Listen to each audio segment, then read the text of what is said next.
Wah, wah, wah. Wah, wah, wah, wah, wah. Hi, everyone.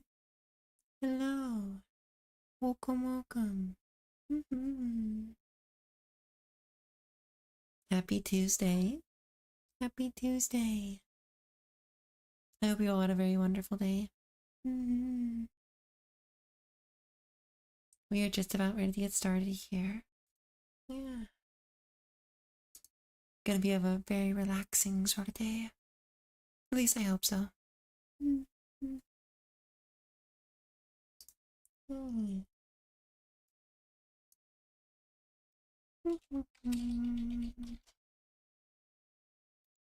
Just gotta finish up this one thing.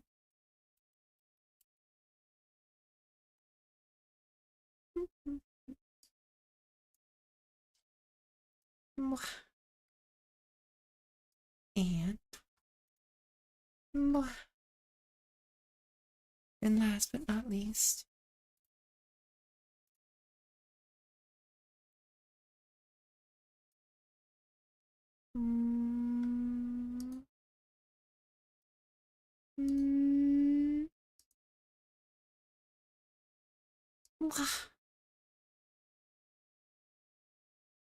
but yes, hello everyone. Hello. I hope you've all had a very good day. We're excited for comfy cozy reading day. Yeah. We're gonna have a little bit of a preamble, I think, before we get into it. Also, good job on getting first, Willie. Really proud of you.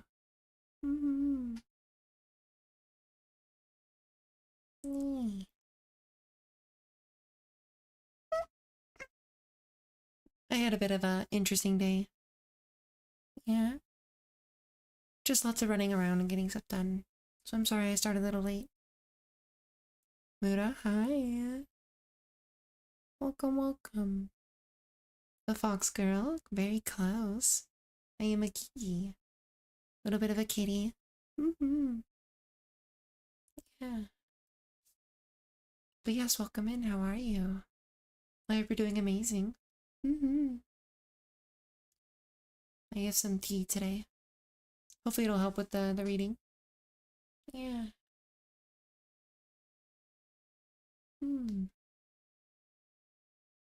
It is Mura, I hope. Or maybe Murasame? You're fine. Yay. That's good to hear. We are just about ready to set up here. Gotta pull the microphone a little closer. We'll also turn off some of the alerts.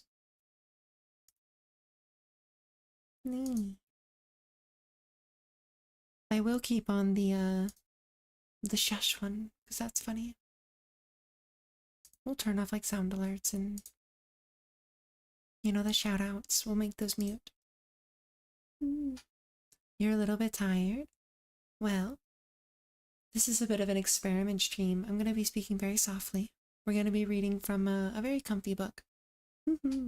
That's right, I should probably put that up there.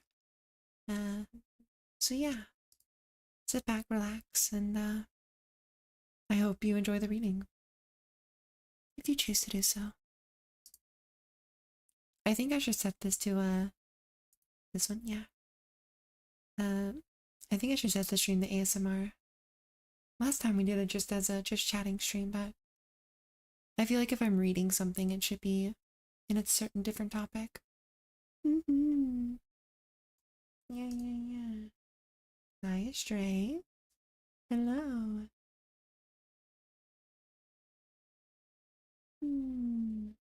Why is it 13 minutes after midnight? I wonder if that's because you're in I wonder if that's because you're in Europe, hon. Maybe somewhere. That's just a guess. It's currently 6 o'clock here. Yeah.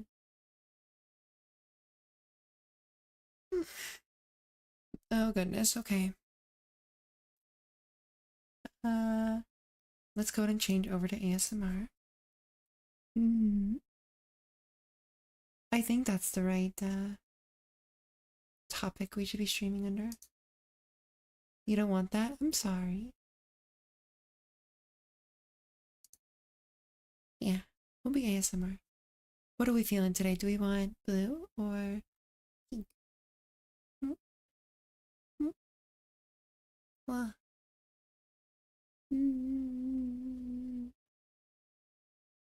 I'm leaning towards blue personally. This feels a bit more comfy. Yeah. Okay.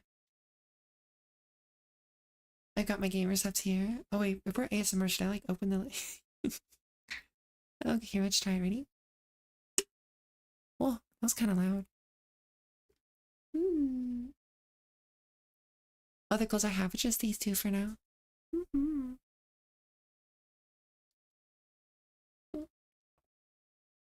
Hopefully that wasn't too loud. I won't do that again. Yeah. This isn't actually an ASMR mic, so I don't think I have like the filter set up to handle louder than whisper volume. Mm-hmm. I am going to try to speak at like a normal tone though, so that my voice doesn't die, but mm-hmm. Hopefully this is a very comfy time for y'all. Okay. So we're currently about halfway through, starting on chapter 15. Mm-hmm. We have the other one on VOD as well if you ever want to go back and listen. Mm. Okay.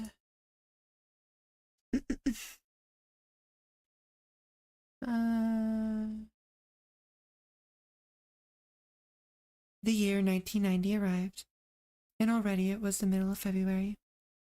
She always appeared during the day, but why was it she came again at night? It must be because the family she lived with next door went to bed early. It had become one of my wife's greatest pleasures in life to go out into the garden to greet Chibi, no matter how busy she might be at the moment, and no matter how cold the weather. You like the buttons? Mm. Chibi would climb her favorite tree, a smallish pine in the center of the garden. If you tossed a ping pong ball to her, she would jump quickly into action, like a volleyball player on the attack, and complete a perfect strike. Chibi never tired of this game, no matter how many times it was repeated. At night, my wife would follow Chibi wherever she wanted to go on the grounds, on the grounds of of the stately mansion. Mm-hmm.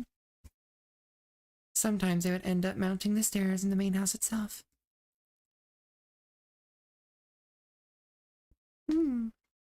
With almost no furniture left, the house was like a great hollow shell of darkness.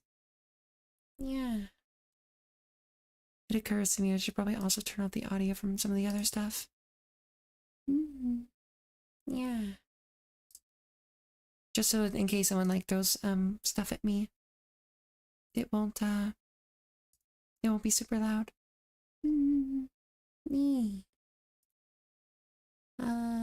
Okay, we're good.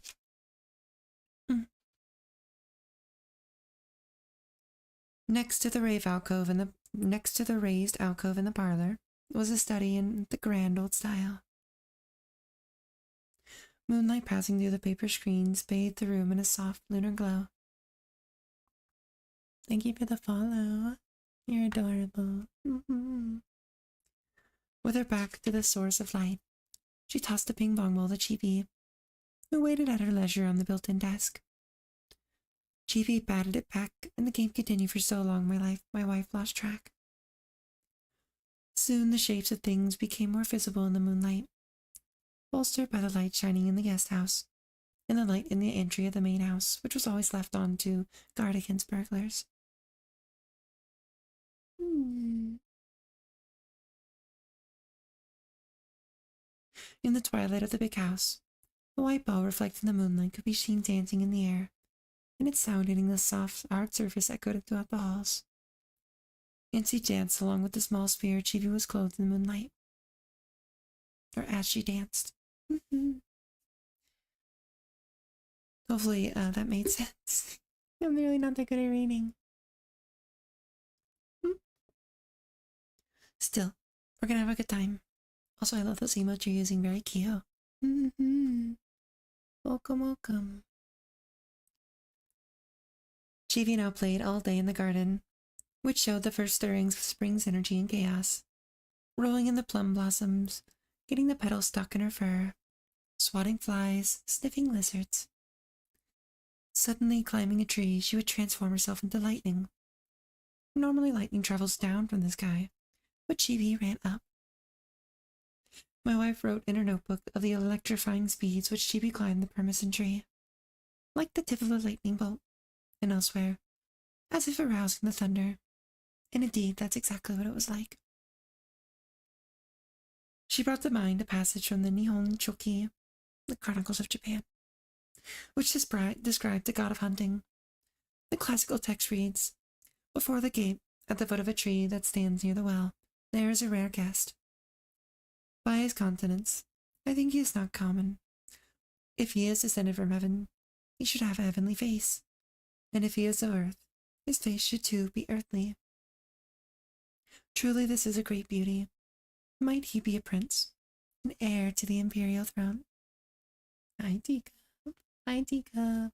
My voice is a little weak today, but we're going to do our very best to at least get through the half of the latter half. So I want to be like 3/4 of the way done. What? Let me know if the audio is okay, all right? I'm going to turn it up just a little bit. Her figure, bound on a branch at the top of the persimmon tree she had dressed up, carefully gauging the wind, bracing herself for its small movements, seemed to have separated itself from both heaven and earth, projected into a space that ultimately was dimensionless. I had heard that cats offer their complete trust only to the people who are feeding them, so they only revere their really cute side to their owners. Hence it follows that we, the odd couple that living next door, who were not really Chibi's owners, but were merely getting a taste of what cat ownership might be like on a ad hoc basis, were most likely not shown her most grotesque behavior. But that also meant that Chibi was willing to show us another side of her personality, which she didn't show her real owners, her true nature. Her refusal to pander to humans, the untouched, wild part of her character. This is where that sense of mystery that Chibi's always left us has come from. I think a prime example was that part of her name, was that part of her that I named. I actually can't read, I'm sorry. We're gonna sip tea and try that one again. Yeah.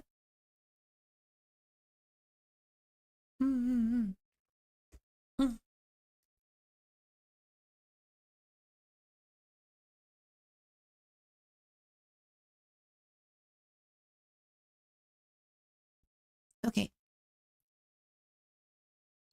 I think a prime example was that part of her that I named, for lack of a better term, Lightning Catcher. This was a title of a legendary series of works in color lithograph, and encaustic by a painter who had started his career in copperplate engraving. I was invited to a retrospective focusing on his prints, held at a small, privately run museum in part of Tokyo, consisting mostly of abandoned industrial warehouses. I also gave a talk with the artist.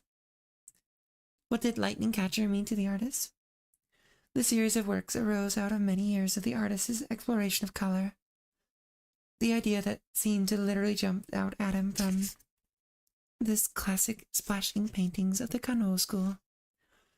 In these works, color comes into existence out of materials, in the very atmosphere itself. Followed by an image, ever-changing, vital, raw. The work attempts to capture the actual instance, the sight of the excruciating birth of an image. The conventional assumption is that a painter extracts colors and images from nature, fixing these elements onto a surface to produce a completed work.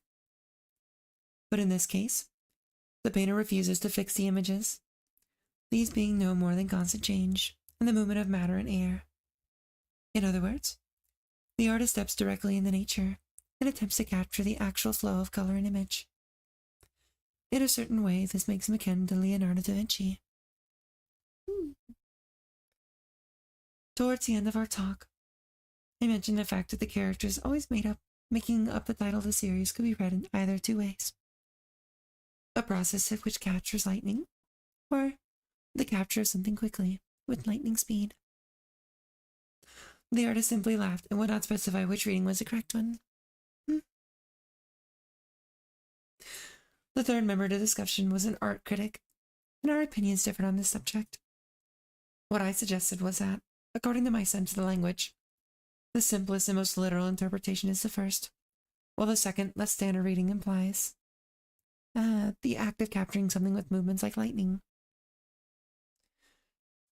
There were two series of prints under the same title.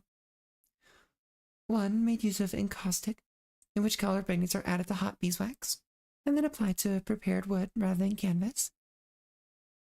The artist must apply the quick drying syrupy substance, and instantaneously capture the image. This lightning capture process was performed in monochrome. The next series made use of the color lithography. Colors are applied over a slate palette and fluctuate, shifting dimensions as they appear. What the artist attempts to capture in this approach is the fluctuation itself, the shifting between dimensions. At first, the belaboring a point, the first method in which the artist attempts to capture something with lightning quickness would be lightning capture, while the second, in which the attempt to capture colors which appear like lightning, would be capture of lightning. Nice, Skylar. Going by this definition. Oh, why are you bonking me? Going by this definition, Chibi's lightning moves in deserted garden would be of both kinds. In other words, this cat was as quick as lightning, and at the same time was doing her best to catch the lightning. Later, as I gazed at the collection of paintings reproduced at the museum catalog, I noticed that besides the title there was an English translation, most likely provided by the artist himself. I was completely taken aback. The translation read, "Catcher of Lightning." In other words, rather than the object, it was the subject of the action that was being pointed to.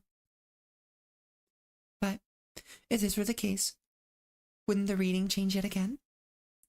Perhaps this time with a different accent, and, like Chibi, ears finely pointed, twitching the sterns of some unknown direction, as the tongue lightly lofts on each syllable.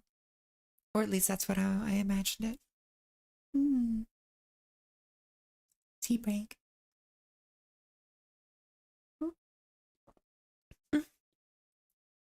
Wow.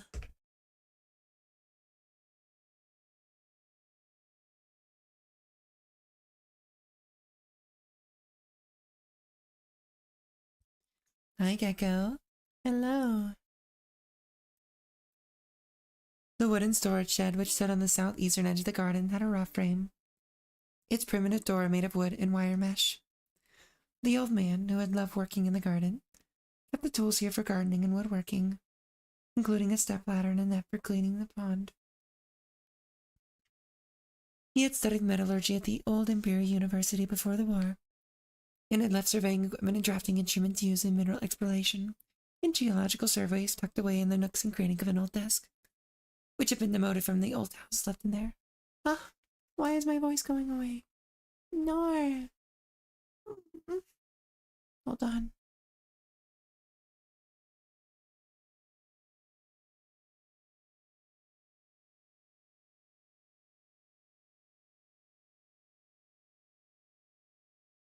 Hello? Okay, we're gonna try that again. Or continue trying, yeah? Below the roof of the shed were the crossbeams that supported it, and some planking which spanned the beams, creating a raised platform. This was another one of Chibi's favorite spots. Resting from her lightning capture activities, she would gaze outside her perch on the end of the planking, paws tucked comfortably under her chest. In this position, she faced the guest house, looking squarely in the direction of my desk.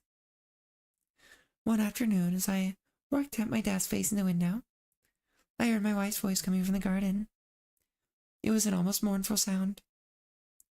I could only see Chibi was since my wife was hiding behind the wooden fence, but apparently she was looking up at Chibi, where she sat between the shed's roof and the crossbeams. It seemed she was telling Chibi that she would soon have to part with her. Do you understand? Do you have any idea what I'm talking about? Chibi acted as she always did. Her interest was in her own natural talents, in the animal and plant kingdoms.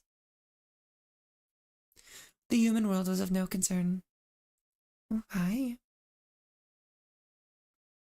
She simply cocked her pointed little ears in the direction, hidden to me, from where those sounds were coming, as they indiscriminately spread throughout the corner of the garden, and then disappeared. Lorelei has joined us. March arrived. On a Saturday evening, the two of us hurried under a nearly full moon to the opening reception being held at the gallery for the painter of the lightning catcher, heading down Lightning Alley in the direction that cut east. The gallery was not all that far, but the train would take us on a roundabout route back to the city center, a trip which would require an hour to complete. The shortest and most direct foot route would be by bicycle, which would have us arriving in only 30 minutes. Holding our bicycles, we passed through the small side gate and pushed them far as the lightning-shaped corner where we turned. There at the boundary of our next-door neighbor's house, we saw Chibi slip through the tear in the wire mesh covering a gap in the wooden fence. As soon as she touched the ground, she turned her back towards us and circled towards the southern outer wall of the guest house, traveling through the slender fibers of the wild grass.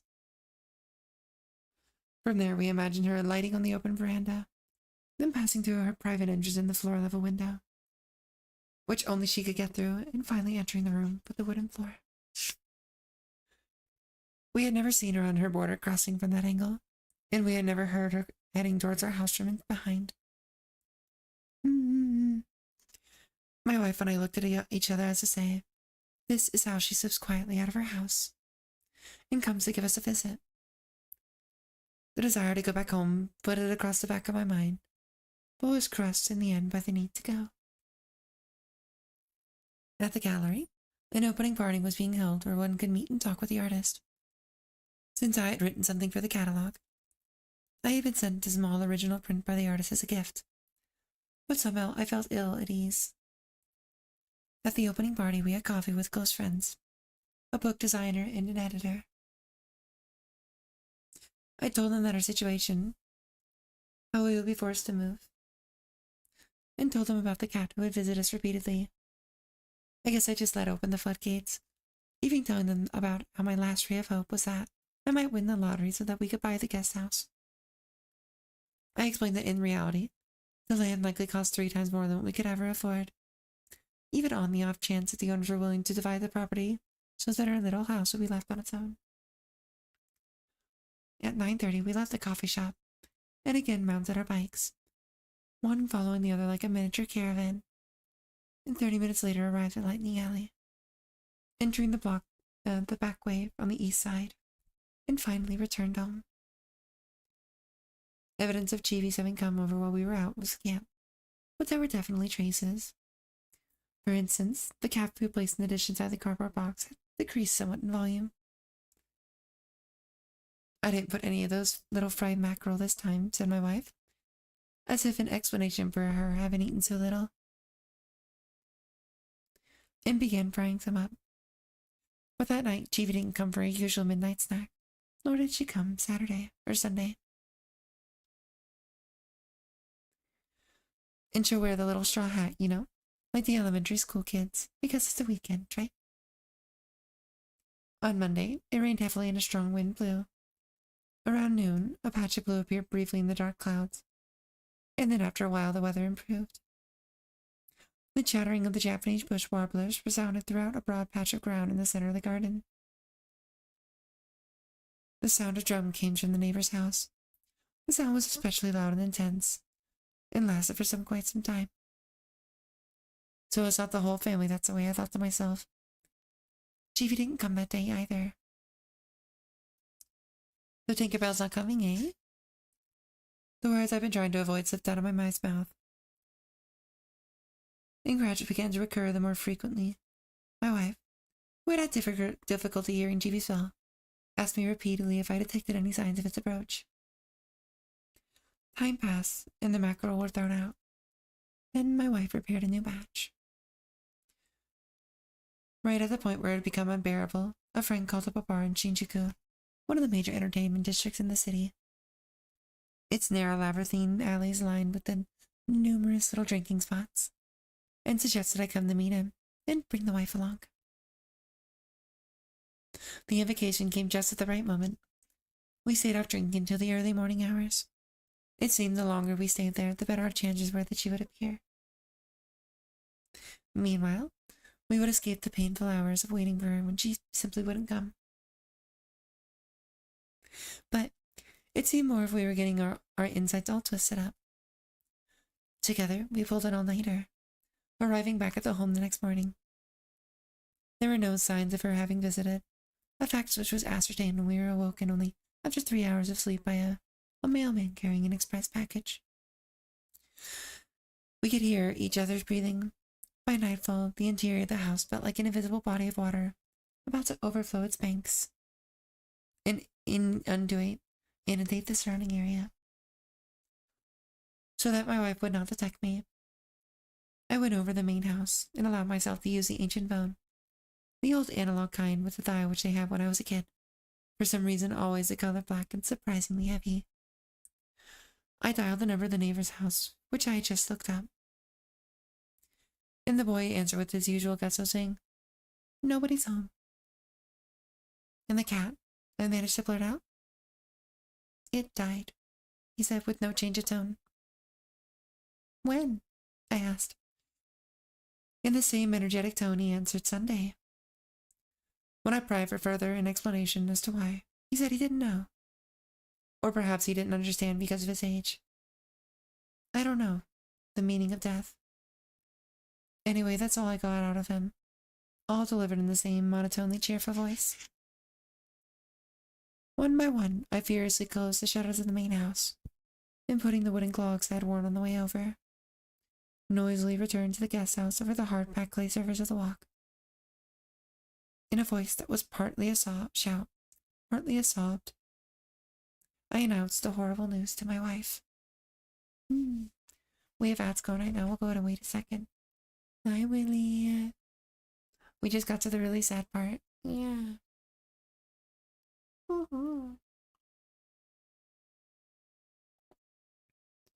Hi, Gagu. Hello.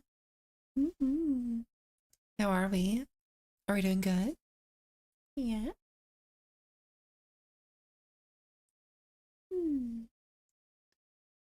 Your bang was on point. That's cool.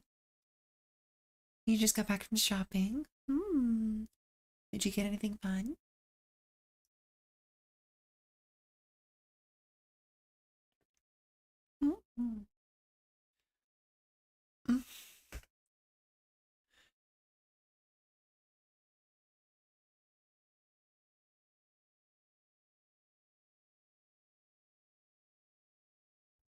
Mwah. It's the greatest holiday of Finland, Vapu. What do you celebrate there? Yeah. Yeah.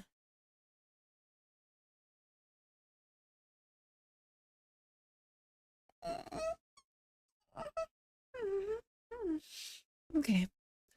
It looks like folks are back from ads, yes? Welcome back. I hope so. It looks like that's that case. You got some festive food and drinks. That's amazing. I hope you have a very fun time. Okay.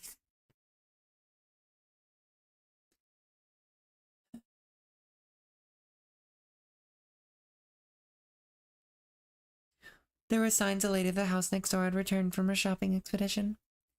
I left my wife at home, broken down in tears, and in moments found myself turning the corner of Lightning Alley, and then ringing the bell at the entry of the neighbor's house. Until that moment, my dealings with the neighbor had been limited to passing each other in the alley, or exchanging polite greetings when taking over a package I had kept for them while they were out.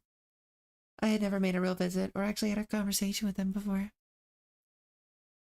It seemed she was hit by a car last Sunday night, but there were no external wounds. She just lay there in the streets with such a calm expression on her pretty face. That's what was so strange. Her use of the word strange seemed right on the button to me. Chibi was indeed a strange cat. Uncanny, really. I found myself getting a bit giddy sharing this with someone, despite the fact that it was Chibi's owner. You know, when we first found Chibi, she wasn't here in the alley. Chibi at first appeared to us on the main street, just up the hills a ways towards the station. It was in front of the house with the Japanese plum grass growing near the entryway. We found her, we had found her. She ended up following us on the way home. Mm-hmm. Then when I went out to look for her last Sunday, that's where she was, lying dead in exactly the same place where I first found her. I never go on my way on that way on my own except when I go shopping, and have my boy along with me. Late at night, I think it was around 11:30, someone came by and asked me about it, saying, "Isn't that your cat?" So I rushed out, and where she was, exactly in the same spot where we first found her. This is so sad. Practicing what seemed like an immense amount of self-control, she continued in a soft-spoken manner. It was so late at night, and since it was holiday, the clinic wasn't open. My eldest son was on respirator till morning, so I couldn't depend on him to help out.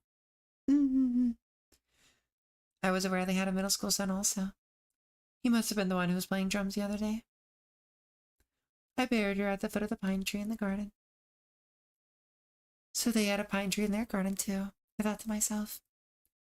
I had never gotten a look at their garden since Lightning Alley's sharp twists and turns meant that the property was too far south to be directly in our view. There was a small apartment building, apparently some sort of corporate housing, which could be approached only by a private road by circumventing the alley and passing through an iron gate. It would take some courage, not to mention skill at coming up with excuse, to pass through the gate, climb the apartment stairs, and get a look at the garden from that angle. Then her voice became even softer as she spoke in a wistful tone. She had a good life. I think she was happy. Chibi often came over to our house to play. My wife really doted on her. Oh, is it so? Well, thank you. She would fall asleep at our place, but she would often wake up at the same time each morning. Apparently that was when your boy left for school. She would always go out to see him off. Oh, really? Thank you so much. She bowed politely to me. The way we were talking, it sounded more like a human child that died. I wanted to talk more. I really felt like suggesting we talk more when we both had some time and share all the things about Chibi the other didn't know, about the two sides of her personality. Words to that effect had found their way as far as my throat, but then stuck there. Countless scenes of Chibi sprang up in my head, which had become a special memory, but just as the words began flowing out, I found myself holding back. Would you mind if we visited her grave sometime? I mean, when it's a good time from you, of course. Oh, why certainly, yes. Could you give me a call tomorrow morning? It's already getting a bit late. I wonder where it all comes from. This need to go to the place where the body had been laid to rest. It's the need to reconfirm how precious something was, and how irreplaceable, and the desire to reconnect with them. Reconnect with them on a different place.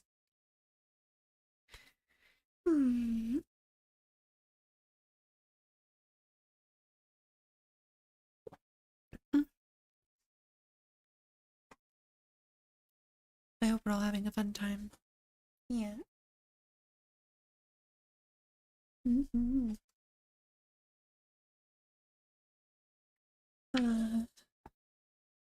On Wednesday morning, I barely managed to get 2 hours of sleep. I think my wife slept even less. When I got up, I found her sitting out on the veranda, looking at nothing in particular. I spoke with her and then out in the sunny garden. I spoke with her and then went out into the sunny garden to cut a few branches of plum. Daphne, Adora. And the daffodils. The garden just didn't seem the same. It wasn't our garden anymore. It had lost all of its energy and spirit. Seeking signs of Chibi which might have returned, I took pictures here and there in the garden. I waited until after 9 o'clock, and as promised I put in a call to the neighbor's house. But no one picked up. I tried a few more times, but still no answer. I called again after 11, and the missus answered the phone. Sorry to disturb you at a time like this. Oh no, not at all. Would it be possible for us to just briefly leave some flowers? Oh, I'm sorry, but can I get you to come back at a different time? The woman's nearly inaudible voice gradually emerged from between sighs. Her tone had completely changed since yesterday, and she told me in a silken tone that she would see how things go. Her voice didn't exactly trail off. It was quiet and commanding. It had the tone of someone who had, having thought it all over, without sleeping the night through, had given her final answer and would not budge. The flowers I cut hung suspended in midair. So it looks like we can't visit the grave. My wife cried some more. We both became desperate. As long as things remained the way they were, we would be unable to take possession of the imaginary path we needed to reconnect with Chibi. I tried getting a look over the fence behind the tool shed in the southeastern corner of the property, but I couldn't get a good view of the neighbor's garden at all. Let alone the pine tree where Chibi was buried. We left the plum, Daphne Odora, and the daffodil in Chibi's little cardboard box in the corner of the tatami room. We needed to explain to her that we didn't forcibly bring Chibi in, I thought. She came in on her own, and we played with her without really thinking about it. And then Chibi began taking little naps here. We always let Chibi do as she pleased. We didn't even touch her. We had to explain that to her. Little by little, I began writing our history with Chibi in the form of short essays and publishing them in a quarterly magazine with limited distribution. I placed 2 or 3 of the magazine in the envelope along with the letter and mailed it.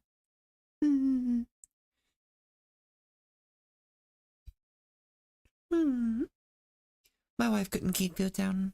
She just couldn't get over the fact that Chibi was already dead. And when she cooked more fish to put in the bowl, I watched as my wife languishing away. As I watched my wife languishing away. Ah, I can't read that one. What the heck?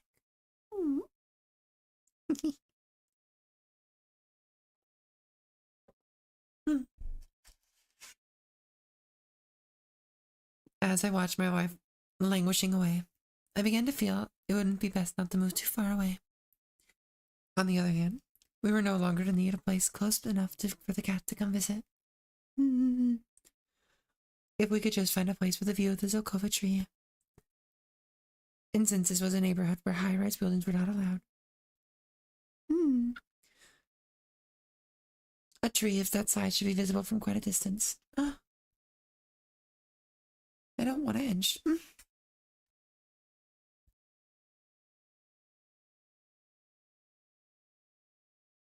Okay, we're gonna keep trying, but it appears my voice is dying.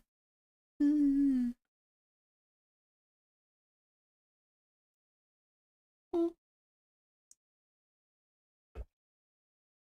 I can't quite read a book deal if I can't read it, right? Okay, we're gonna keep trying.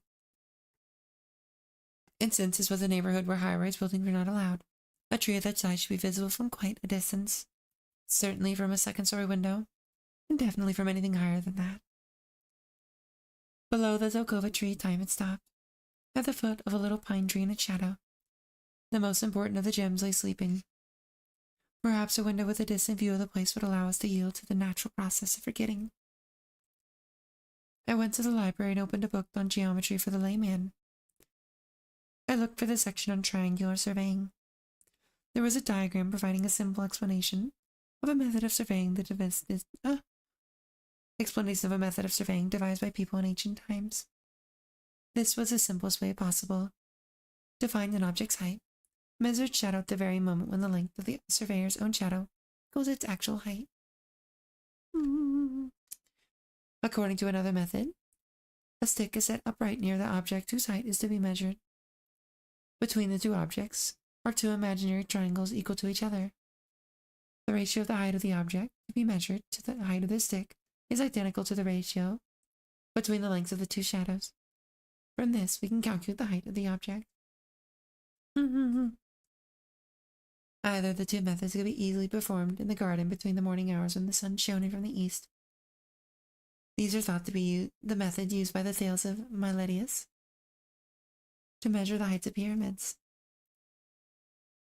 There are only one difficulty in performing the task. The requirement that the length of the pyramid shadow be measured from the center of its lowest point. This corresponds precisely to the difficulty I face in measuring the Zelkova tree. Mainly, it would be impossible for me to measure the Zelkova shadow from its exact center position, since of course I could not get into the neighbor's yard.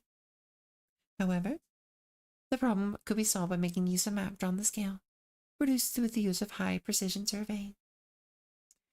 Knowing the measure of the top of the Zelkova tree, one could then go on to figure out the location of the apartment and the window required in order to obtain a view of the tree. In addition, one of course would have to obtain the heights of the local topography, and therefore the heights of windows.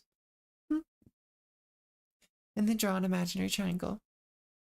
Since windows in the gentle rise of some of the neighborhood streets do not produce shadows, one will be required to use the following method. The surveyor looks up and points to the thing he would like to measure. Then he measures the angle from that point to the position of his arm when pointing horizontally. And with this angle, the coordinates of the peak of the triangle, and the length of each of its sides, and the azimuth angle can then be determined. Finally, one adds the height of one's own eyes. Next, one draws a straight line which connects the top of the Zelkova tree with the window of this new apartment. From this, one can calculate the height of any obstruction to one's view. If an obstruction is located directly in line of sight, this means that, whether it be a building, a patch of greenery, or the shape of the land itself, the Zelkova tree will not be visible from the window in question. Therefore, in the strategic zone between the viewing point and target, the high and low points of terrain must first be determined. Oh, excuse me, I read that in a very weird way. Therefore, in the strategic zone between the view point and the target, the high and low points of the terrain must first be determined. The search area will, of course, be limited to the zone in which the Zelkova tree remains visible. But perhaps I embarked on this line of thought merely to distract myself from my own anger and grief. It's not as if I was actually prepared to waste my time attempting to perform triangular surveying. I was merely seeking comfort in the thought that something as serenely transparent as an ancient surveying method might be applicable to the place of loss and bewilderment where I now found myself.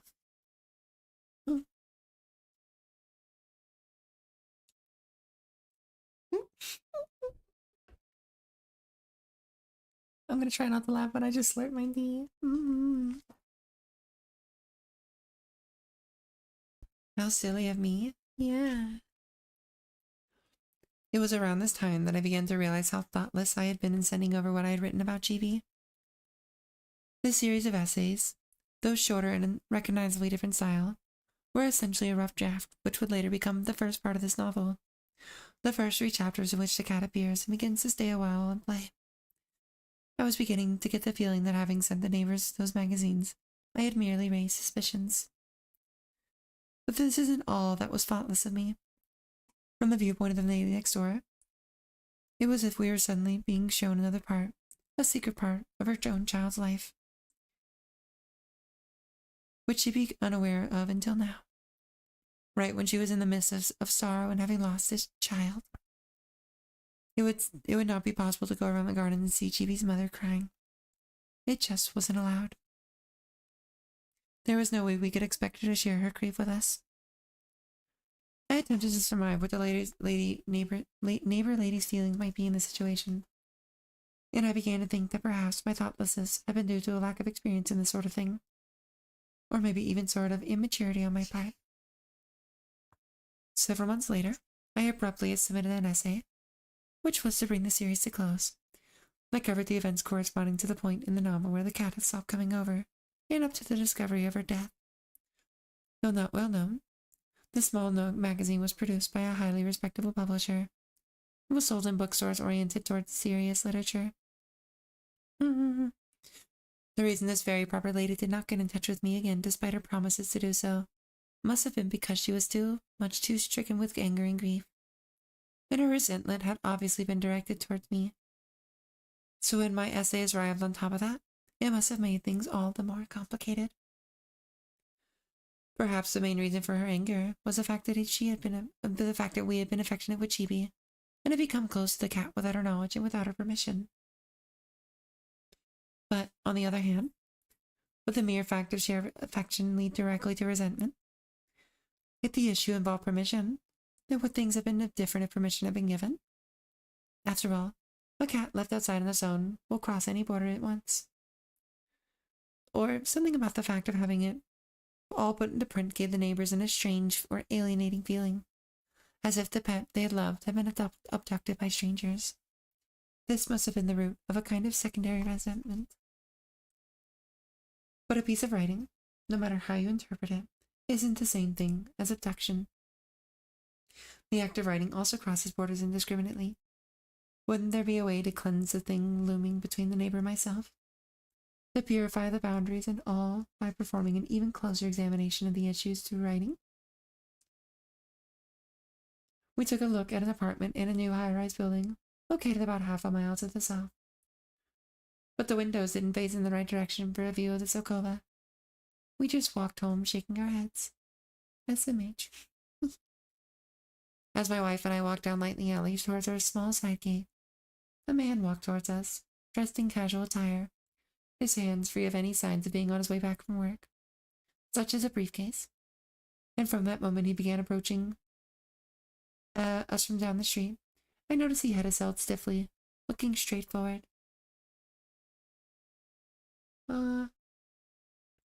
Looking straight forward and never at us, with a dark scowl on his face. As he drew closer, his neck twisted strenuously as his face turned towards us. At the moment he passed, his expression grew even more menacing.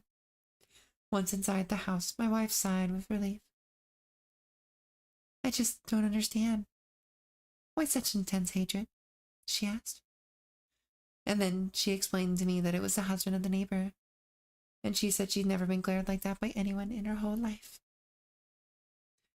My wife talked about how when she was in elementary school, her dog would often wander around the neighbors on its own, and was treated affectionately by the neighbors. She felt nothing but gratitude for the fact that the dog would be careful for the people around here. Why do they hate us so much for taking care of Jimmy? Don't worry about it, I said. We did the right thing. We didn't even touch her. Who knows? He may have been brooding about something else. Like what? Like maybe he's deeply in debt, and now it's all come due and at an excessively high interest rate. He can't get back on his feet, and now he's at his wit's end and feels like taking it out on everyone else. That's the kind of expression he had. Of course, this was all nonsense, and it was nonsense thinking that it would make my wife feel any better. In the bath that night, I opened a window to let out the steam. Using the electric pump, I added water from the well, and as my skin began to feel smooth and slippery from the hot water, I suddenly remembered feeling something just before Chiefy died. Since in fact she wasn't really my cat, and also because she was quick, spick and span, always spick and span, I never thought about giving her a bath. But one night, Chiefy crept up behind me as I scrubbed away. All doors along the approach to the bath were left open. Even the outer door to the area was with the packed earthen floor, since the bath was situated so that it was protected from view. So when she came to visit, I made up an absurd little song, which I sang to her as I sat in the bathtub. Chiefy, hot spring, Chiefy the cat, the bath attendant, rinse my back, run away with your little hands. In the garden, still light at this time of the evening after the passing of the spring equinox, a plump thrush bathed itself in the pond. Soon, a small chickadee joined in, splashing around in the water as if intimidating the other bird.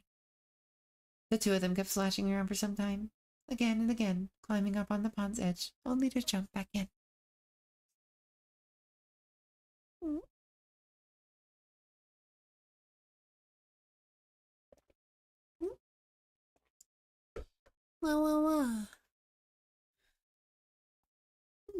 We might make it, we're gonna see. When the cat stopped coming, it seemed as if the garden had changed into something dreary and drab. Much we see through colored glasses, I thought. Spring soon reached its zenith, and gave way to early summer. The various flowers almost seemed to be working in concert. The blooms of one variety would give way to another. would give way to the next as if their colors changed from season to season, each time redecorating the garden. Preceded in death by the old man only 3 months after they moved to the suburban elder care facility, on the day of the Tarapata festival of the previous year, the old woman continued to call on occasion.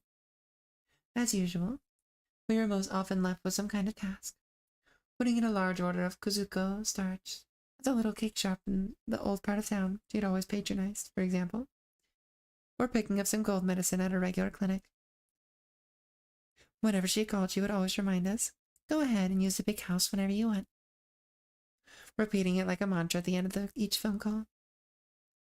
She must have felt having the big house at our disposal was compensation for asking us to leave by the end of August because of her situation with the inheritance tax. And we used it to our heart's content, just as she suggested. "And go ahead and use the bath too," she would say. Since the bath had been added to the guest house behind the moon viewing window, there was nothing at all inconvenient about using our own. But the woman said, "The bath at the big house is larger. You'll be more comfortable there." The memory I most associated with the bath in the main house was something that had occurred during the previous year. Early on a summer afternoon, I heard shouts coming from the main house as I sat alone in my room writing. I rushed to see what was going on. The old woman's shouts were coming from the bath. The old man appeared to have just been getting out of the bath, and his body, bright pink like a boiled lobster, was leaning over but remaining hanging on the edge of the bathtub. The old woman, wearing an old-fashioned Japanese work pantaloons, was doing all she could to support him, but was trapped under his weight and wouldn't budge. I hesitated for a moment, then placed my hand on the old man's naked body to help him get him to his room. The skin was surprisingly soft, and considering how lean he was, still firm and healthy. There was no oiliness to it. He could have almost been a young schoolboy. With his eyes wide open, the old man chuckled, but he seemed at a loss for words. He no longer had the willpower to move on his own. Then, suddenly his body went limp, and it was like carrying a dead weight. There seemed to be no way to handle him. I tried getting him on my back and then carrying him like a baby, but he was all arms and legs responding to the pull of gravity, slipping further downward the more I tried to get a hold on him. In the stance of a sumo wrestler, I tried the double underarm grip, italicized. It's very important we say that the right way.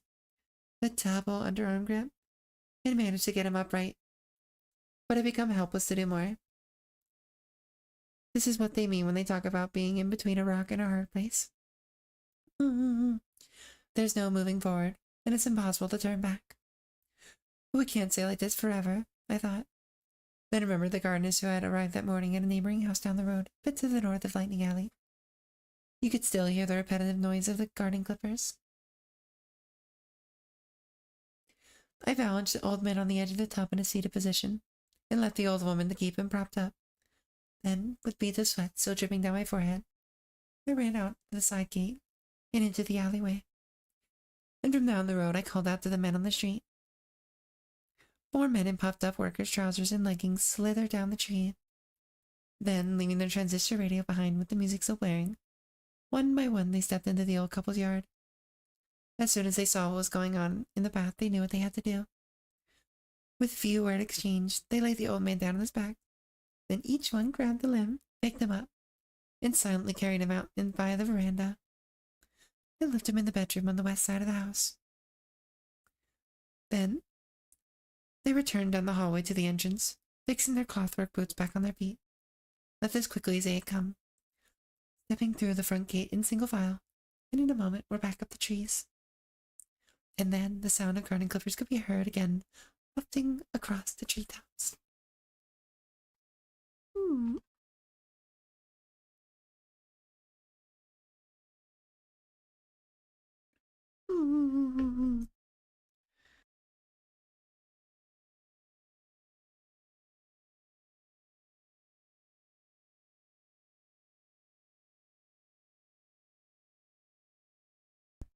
There we go. Okay. A year had gone by since they had left the house on the day of the Tanabata festival, and around the end of May, the old woman returned home. This was a time of year when the edge of the pond was crawling with tadpoles, sprouting arms and legs, and little black frogs about the size of a bean populated the garden. But the old woman was having difficulty removing them from an operation to but the old woman was having difficulty recovering from an operation to remove cataracts, and could not at all see the leaps and bounds taking place around her. She stayed only for 2 weeks. This would be her last day, and she spent a little time each day putting the last of the furniture in order before it was to be sold off to antique stores. The old woman said she wanted to give us some items as keepsakes. The cream ceramic brazier in the Ming style, which had been placed out into the garden, and a large porcelain vase which had been displayed in the alcove, and a little lantern made of natural stones. The antique store people would be in and out for the next few days, and would take everything unless we took them. I'm doing good, thank you. You think I'm a robot? I think a robot would sound a little better than me. Yeah. Do you want me to do the potato test? No, it's just me. But welcome in. All we wanted was a little stone lantern that Chibi often perched herself on top on the west side of the garden in the shade of some bushes. The shape of the lantern was somewhat humorous. It resembled a stack of 3 big rice cakes, like the ones you see displayed in the New Year's, except that where normally they would be stacked like a pyramid, the smallest on top. In this case, the largest went on top and the smaller pieces below. On a refreshingly clear and sunny day, just before the rainy season, a photo session had been arranged. Chairs were set up in the garden where the azaleas were in full bloom. Several photos were taken of the old woman, and then some more with my wife standing by her, posing on their veranda. In one photo, they posed as they were 2 young girls frolicking, the old woman grasping both my wife's hand in hers. Oh, we have ads right now. We'll go ahead and wait a little bit. Yeah.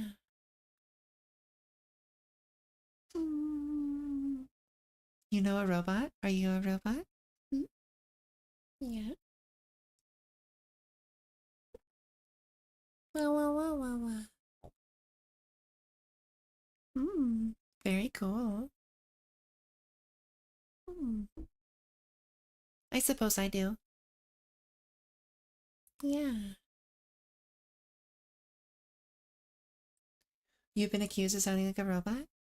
This is my first time being accused of a robot. I feel like my voice usually cracks a little too often. Yeah.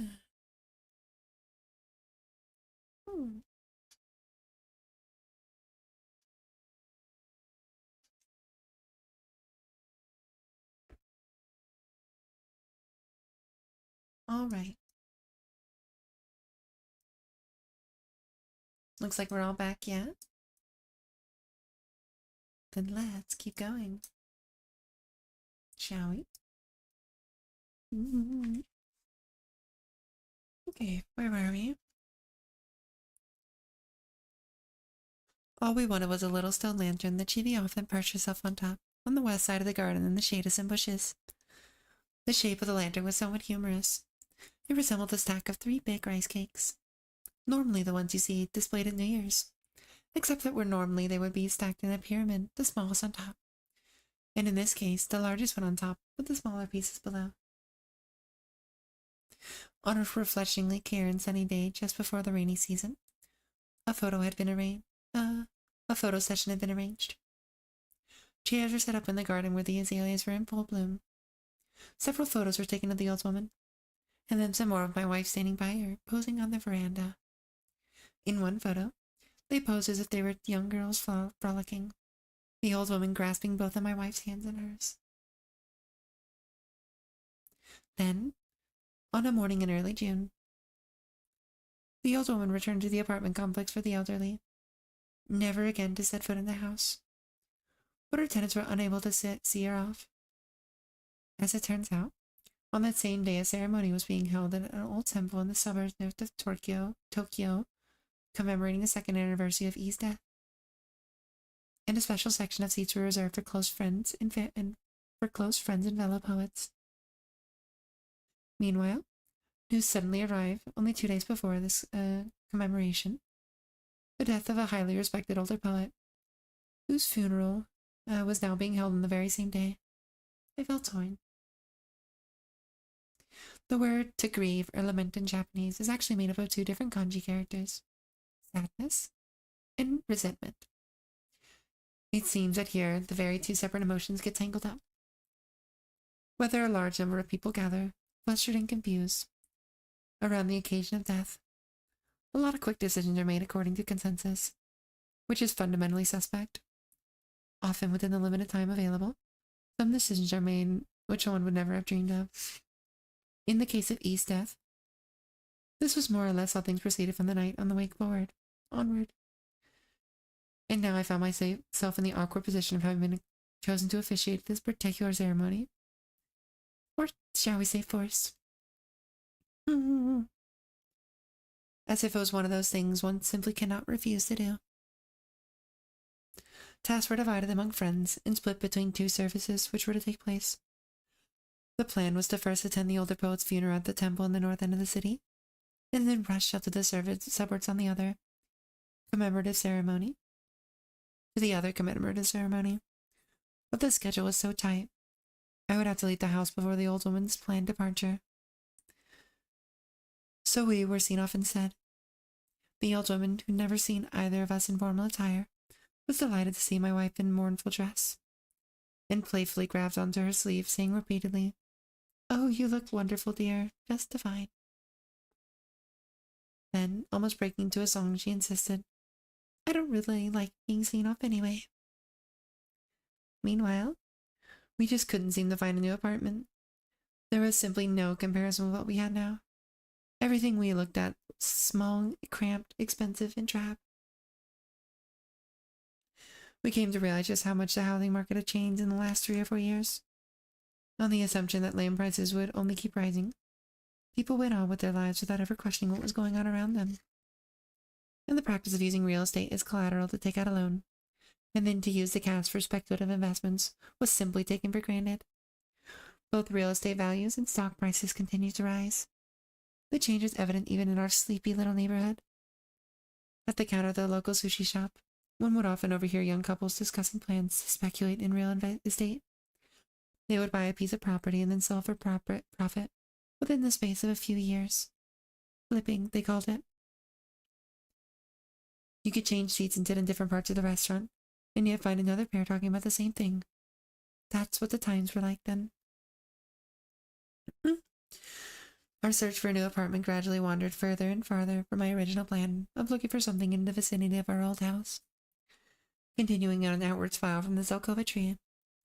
Even if we went with the current trend, buying rather than renting on the assumption that it would be more profitable, that would mean we'd have to go even further out into the suburbs before we could find anything that was even remotely close to being affordable. With an eager young real estate salesman as our guide, we were led around the suburbs for about 40 minutes outside the city center on the express commuter train. And in the course of viewing a variety of properties, we were given a vicarious peek into the private lives of total strangers. Everything from a condominium where a woman who was disturbingly clean lived her own, keeping the place extremely tiny on the assumption that she would be reselling it soon, to the home of a professional baseball player, for all intents and purposes, an absent father, overflowing with stuffed animals to send home as souvenirs. As we went around trying out the various spots on the realtor's list, I found myself seriously wondering at what point the situation would really change. It was like having a hard, dark room and never quite making things out. Having failed in his attempts to alter the course of the Arno in order to prevent its flooding, a challenge taken up in cooperation with Leonardo da Vinci, Machiavelli wrote the following poem. The river's fierce current, it's wild, extremely attained, crushing all matters of thing, wherever it reaches. Making one side high and another low, it carves away the blush, Ellie? It carves away the bluffs, altering riverbed and river bottom, overflowing as if to do battle with Mother Earth. Fortune is so unkind. Boldly her long tresses, disarranged, now here, now there, one after the other, transform all things. Was the goddess Fortuna going on a rampage? Tossed about by her rough waves, moving from one place to another? Or moving from place to place? How are we going to manage to find the right current? The one which would lead us to a new home? In my despair, I decided to approach the problem with a sense of detachment.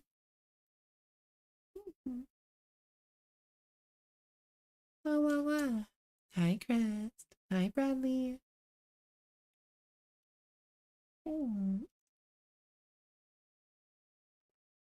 Okay. Mid-July, the seasonal rains came to an end. The blue figure of our white-tailed skimmer dragonfly appeared on a large rock beside the pond, in a perfect place to catch the sun. Could it be the offspring of the skimmer who, in the summer of the previous year, came back again and again to kiss the arc of water produced by the spray of the hills? United in the shape of a distorted heart, the blue and yellow female and male had flown from branch to branch among trees. Could this be their child, now emerged from his pupa? The male skimmer I had become friends with had vanished by the end of August. For a while, I regretted the disappearance of my winged friend and his wife from the garden, which had now also been left behind by the old man and old woman. But I felt as if the same skimmer had been brought back to life along with the bright light of the summer.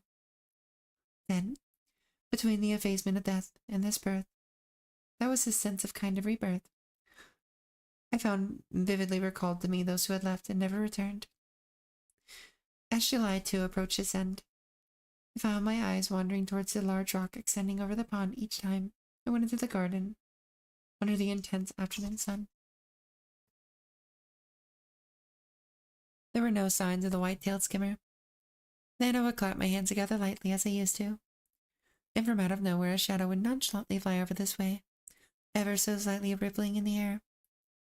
If I made a arc of water with the hose, the skimmer would fly around it as if filled with glee, and then come even closer, just like the one before it. Skillfully avoiding the spider webs which we found everywhere, he appeared to be living in an expansive existence, making use of every corner of the garden, even as it lapsed into decline.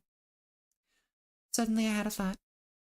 I turned down the hose and turned out the water, and stretched out my left arm with my index finger pointed in the air. The skimmer took a wide turn, coming back towards me. He quickly approached, and after first pivoting in yet another direction, came in aligning itself on the direction of my finger, and finally alighted there. I was overjoyed and held my breath. It's him. It must be him. It had been a long time, though the year had gone by quickly. There in a deserted garden, so isolated from its surroundings as if to produce an otherworldly atmosphere. For a brief moment, I held on my finger those two great compound eyes and four transparent wings. The slightest movement of my body sent him dancing up back into midair, but in only a moment he returned again and alighted on my finger. And there were a few more timeless moments of stillness. A brown-eared bulbul came into one from the branches of the Sokover in the neighbor's yard to the east, let out a shrill cry, and flew off again. Startled, the skimmer flew away and did another round of the garden. But I left my finger pointed up in the air, and, keeping still as I could, waited for a while. The skimmer first set itself down on a spot a couple yards away, but never again returned to my finger.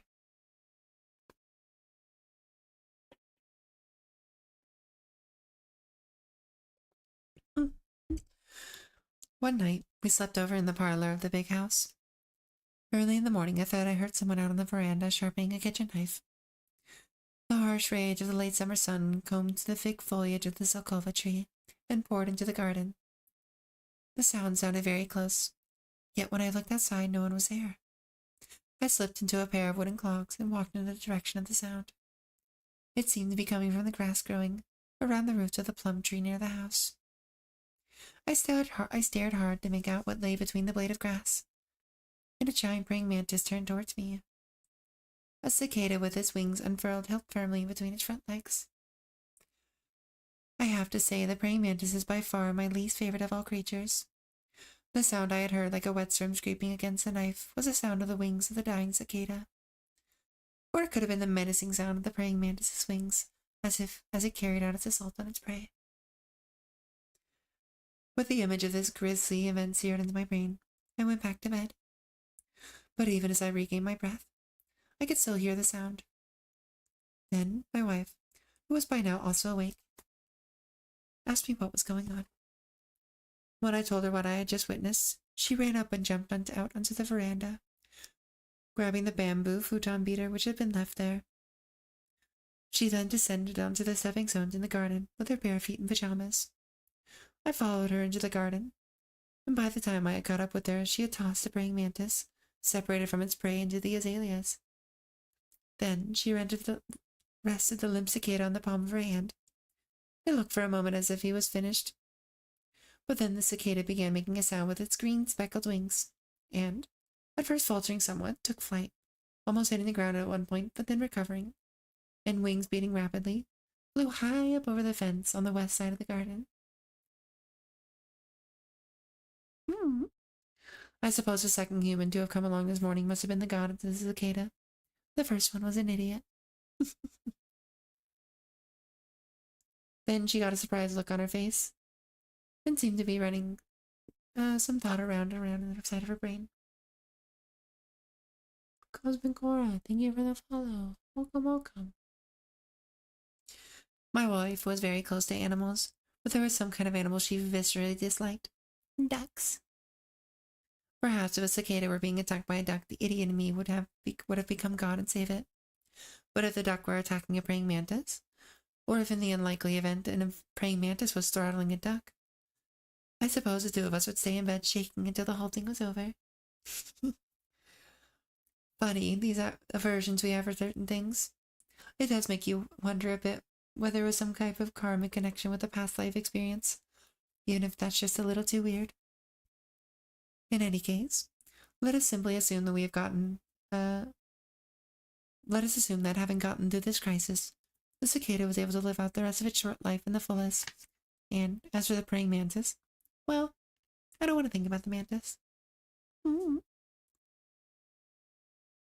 Around this time, we had at last found a new place to live. At some point we had got into the habit of sleeping in the large parlor of the main house, which would most likely be soon sold and then demolished. We were now getting our last taste of the place, as our lives fell into this array of cardboard boxes in preparation for the move.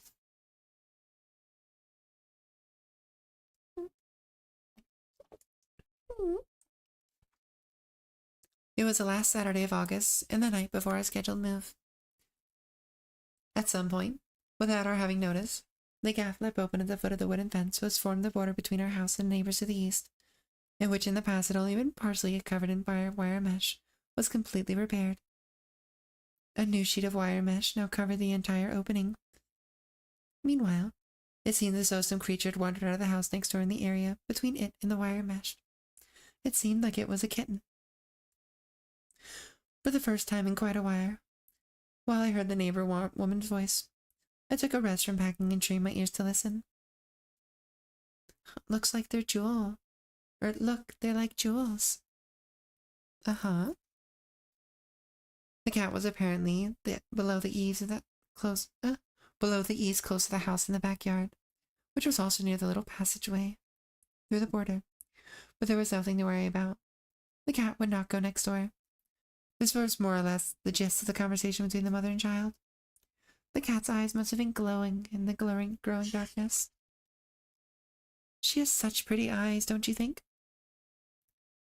Apparently, she was looking out of the entry of the house.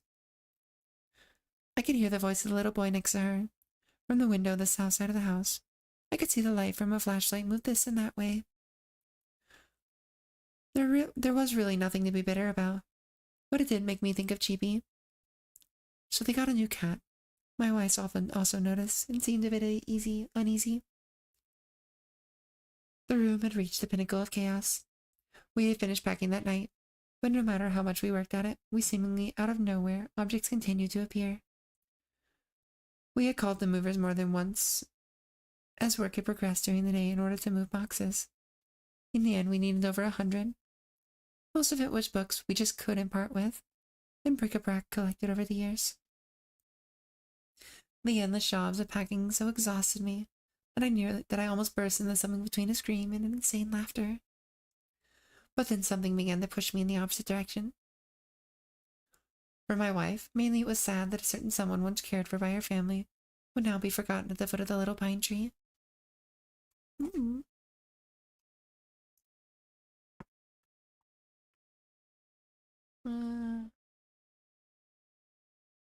For my wife, mainly it was sad that a certain someone once cared for by her family would now be forgotten at the foot of a little pine tree. But not only that, just by moving away, we also would be joining sides with those who forget. This was simply unbearable. Finding a new cat would be the quickest and most effective means of soothing the sadness.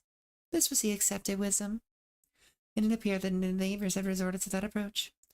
So they had carefully, even rigorously repaired the wire mesh, covering the gap left open in the boundary dividing their yard from the outside, so that past events would not be repeated.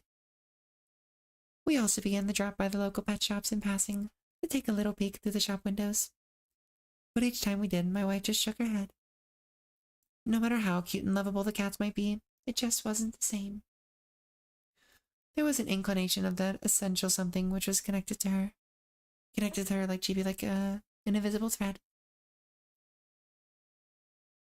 Then, one day as we rode our bikes, one behind another, to a distant neighborhood, we stumbled upon several kittens which appeared to have belonged to someone on the side street we had never ventured down before.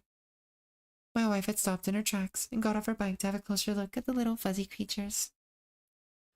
Shall I go talk to the people here to see if we can have one? I asked the question with emphasis. She thought for a while and then said, "No, it's just not the same." She laughed sadly and got up to leave. We stacked the cardboard boxes we had stuffed with all of our belongings into the spacious parlor of the big house. But no sooner had we done so than the guest house was again filled with boxes. One box remained untouched in the corner of the tatami room, its cover left open. A towel was laid at the bottom of the box, and a dish smelling of horse mackerel was set down there along with it.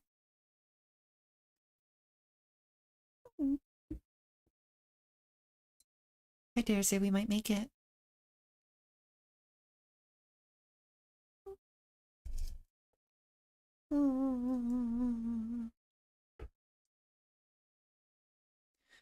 Okay.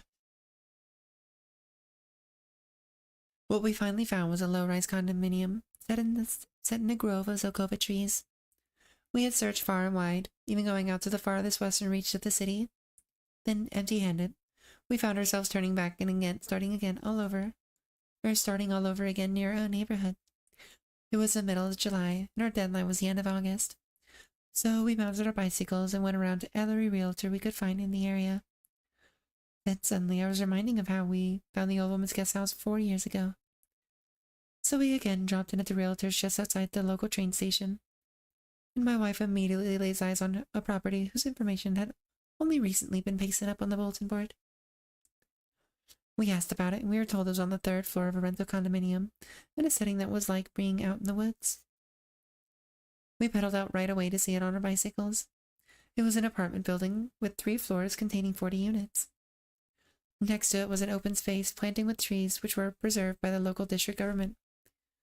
There was a row of about 20 huge Zokova trees, and to the east there was a neighborhood consisting of old traditional houses.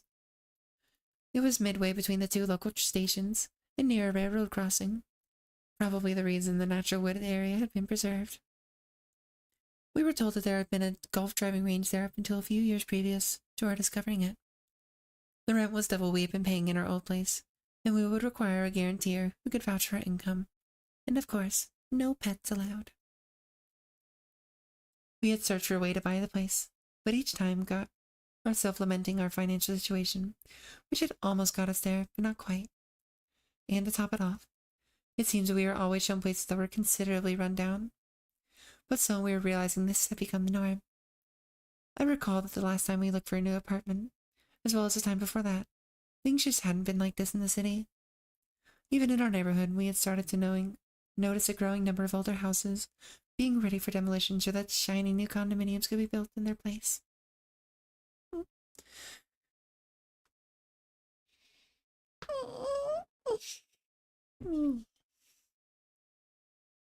Having seen more than our share of dumps, we were not exactly in a position to turn up our noses. Turn up our noses at an apartment complex enveloped in greenery. And only a 7-minute walk we would find us at Chivi's Okova. And who knew? Maybe the rustling of the leaves of the Zokova tree outside of our window would bring us visions of Chivi's own tree. It was nearly August, and several days had passed since shelling out the deposit. I decided to walk alone, and found myself wandering towards the place where we would soon be living. Entering the property, I had looked up at the dense foliage, and on the green of the Zokova trees, leaves rustling in the light breeze. On the south side of the L-shaped building was a green belt closed off with a fence, and a gate so that one normally could not enter. The apartment we would be renting was located on the 3rd floor, accessed by a staircase set at the right angle in the L shape. The family was still living there. As I strained my neck to look up in the window facing north, I could hear their excited chatter, all about how they would be moving to their own house, a real house. Circling around the building to the right, there was an empty lot that had not been cleared for new construction. I walked onto the uneven surface of the lot, when suddenly there among the weeds appeared a skinny mother cat and 4 kittens suckling at her belly. Startled by the sound of footsteps, the 4 kittens, which could not have been older than a month, sprang from the mother's teats and scattered. Then, stopping where they were, looked back at me. Meanwhile, the mother cat, though maintaining a healthy suspicion, remained just where she was, striking an attitude of majestic composure. The back right side of her face was white, while the left was black, producing a unique pattern. Her kittens, who stood transfixed around her, were each a variation on the theme, but all in all were a kind of the cats one tended to see around quite often, a spotted variety, if you will, whose fur was white with round or nearly round splotches of fur in the color of India ink. Not wanting to ruin their meal, I turned on my heel and retreated. We moved at the end of August. The old woman's house would have gone on sale soon after that, but apparently they could not find a buyer immediately due to disagreements on the terms. Somehow it seemed as if major collapse was on the way. I called the old woman at her new home in the suburbs to tell her we had moved a 10-minute walk away from the old house, and she seemed delighted. Would you drop by and check on things for me from time to time? I'd feel a lot more comfortable if you would. So I took the key and went inside the abandoned garden. I stood there for a while. The old man and the old woman were gone. My wife and the cat were no longer there, and I, too, was already gone. The 4 kittens flitted around the shrubbery, and in addition to the black and white mother cat, there was a father cat with dark gray fur. Unusual to see in stray cats, but the whole intact family inhabited the area.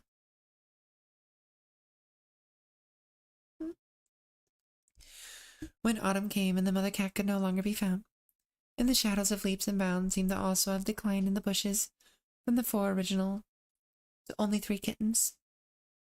One of them looked a bit like Chibi, with the same pattern of spots on its fur. We began to call the little group of 3 cats the Cheepy Cheepies. Cheepy Cheepy, Choppa Choppa.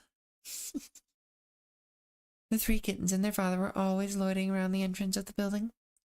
To be precise, one of the kittens, always the same one, would position herself between the planters in a location where she would not get in the way of people entering or leaving. She would sit there politely, paws tucked in front. The remaining 3, including the father cat, would stay hidden in the shadows of the azaleas. How the roles had been decided I did not know, but it seems the idea was for the best looking of the kittens to attract the residents' attention. Thinking she was cute, they would leave scraps near the concrete border of one of the planters, and the other 3 cats would emerge from behind to take the scraps. The pretty kitten didn't take any from herself. Only after the others had eaten and settled down would she have her meal. We called the prettiest member of the three Chibi Chibis Big Sister, while the toughest was named Cheeto, for his almost completely white hair, and the clumsiest of the three we called Kappa, since his tortoiseshell markings reminded us of the river spirits of traditional folklore. The father cat, always calm and serious, we simply called Papa. There was no doubt that Big Sister looked like Chippy. No matter how hard you looked, on heaven or on earth. Oh, on earth or in heaven, there we go. There was no cat as otherworldly or mysterious as Chibi. In contrast, Big Sister had a down-to-earth quality, as well as a soft and tranquil nature. She was shaped a bit like a pear, and had a short tail. It was almost as if she'd been pulled out of an animated film, and that gave her a certain attraction. Arriving back at home, my wife would announce the group's activities. Big Sister's out there again. She's cute, ain't she? I'll go bring her a little something. It seemed almost like old times, when Chibi would come over to our house and we would play in the garden. Soon, autumn deepened, and feeding the cats would become our almost daily routine. There were other residents who were fond of the cat and let scraps, but for my wife it was on a whole different level. One night she announced, "I'm going outside to play with the cats." She took out some dried sardines and then got the ping pong ball out of Chibi's old box in the closet. But then after a while she came back despondent. She won't play. Even when I put the ball right in front of her, she won't try batting it even once. She didn't seem to understand the concept of play. And then she got that look on her face again. The one that she got when she was thinking of Chibi. Then, around the time the autumn leaves began to blow around the apartment grounds, Big Sister started to play. The family of strays became accustomed to getting a late-night snack. And then in the wee hours, when none of the residents were around the sea, my wife would go out with Big Sister, or to play with Big Sister. Looks like we have ads started, so we're gonna wait for just a second, okay? Yeah.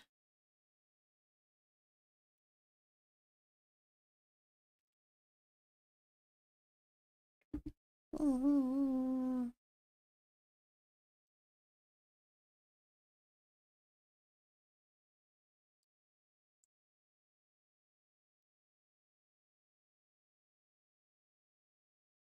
Okay.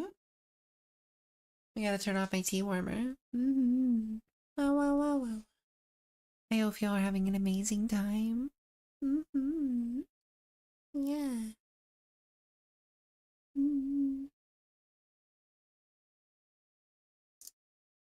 Wow, wow, wow.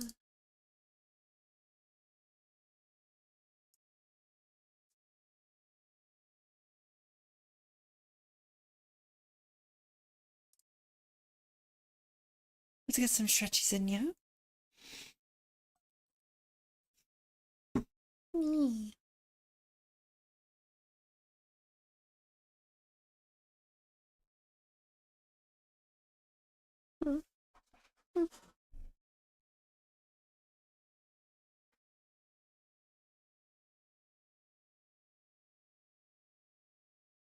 Wow.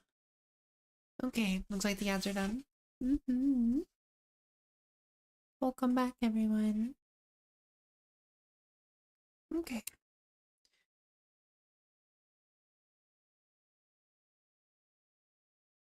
I lost my page. Hold on one moment. Oh, there we are. Then, around the time the autumn leaves began to blow around the apartment grounds, Big Sister started to play. The family of strays became accustomed to getting a late-night snack. And then in the wee hours when none of the other residents were around to see, my wife would go out to play with Big Sister. The ping-pong ball didn't bounce well on the asphalt surface of the road, so we had tied a piece of string to the end of a stick. And then on the other end of string, tied a small snowman doll. My wife would pull and shake the string and play all around the entrance of the building with Big Sister. The other cats just watched from the safety of the shrubs. In the midst of play, Big Sister would suddenly crouch and shake her head vigorously, and then cough a really bad-sounding cough. The whole time her coughing echoed through the entrance, both my wife and the other cats looked on with worried expression. One night in mid-February, Big Sister followed the snowman doll all the way up to the dreaded third floor of the building. From the crack in the metal door, She peered inside to see what was there. We didn't want to force her to come in. We just propped the door open with a sandal and left it there to do whatever she wanted to do. Quietly and gingerly, she stepped around the room, taking in the detail of her first inside view of a human house. Then, our guest, like other before her, quickly slipped out the door without a word, and quickly descended the stairs to return to her outdoor family. My wife followed her outside and down the stairs to the building's entry. Crouching on the ground,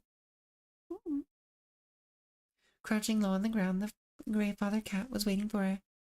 In front of my wife's very eyes, he patted Big Sister on the head once with his paw.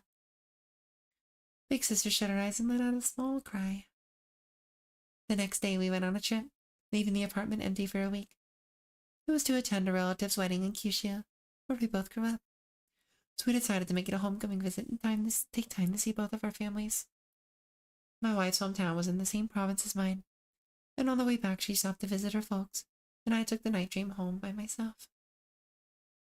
The entry to the apartment complex had a roadway for cars to enter on one side and pedestrians come out the other.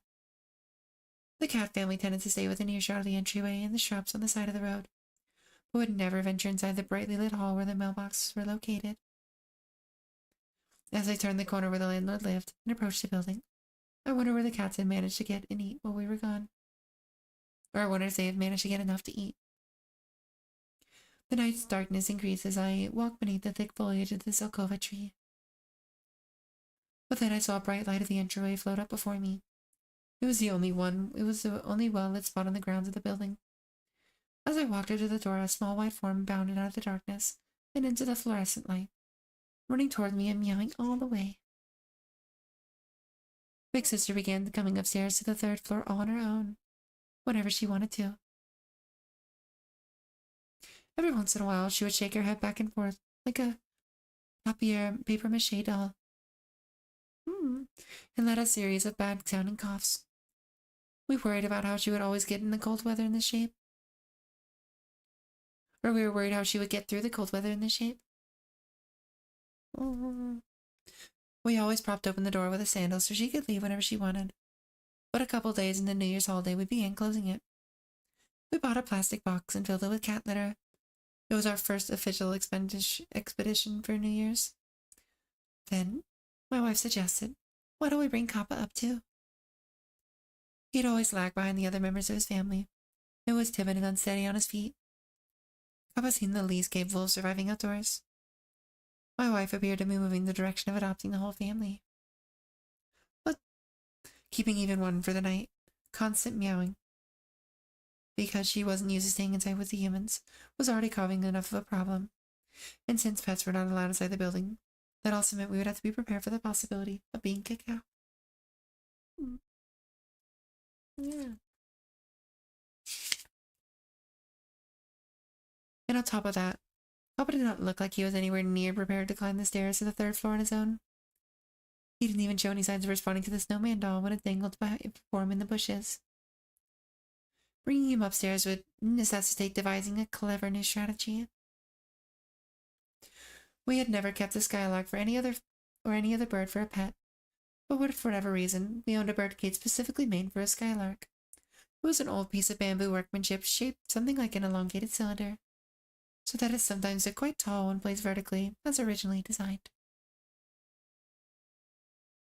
I suggested fixing the door of the cage with a device that would cause it to close, trapping whatever creature might enter inside, and placing the cage in an empty lot in the middle of the night with some food to act as bait, and then waiting in the shadows for the cats to come.